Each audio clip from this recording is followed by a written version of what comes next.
1 столовая ложка этого средства за час, я хочу повториться, за час уберет першение в горле, практически восстановит голос и облегчит вам кашель.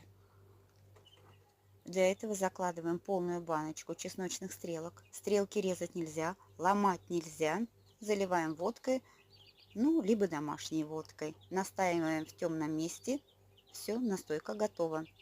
Также очень хорошо это средство для тех, у кого онкология легких. А сейчас кто-то скажет, там же водка.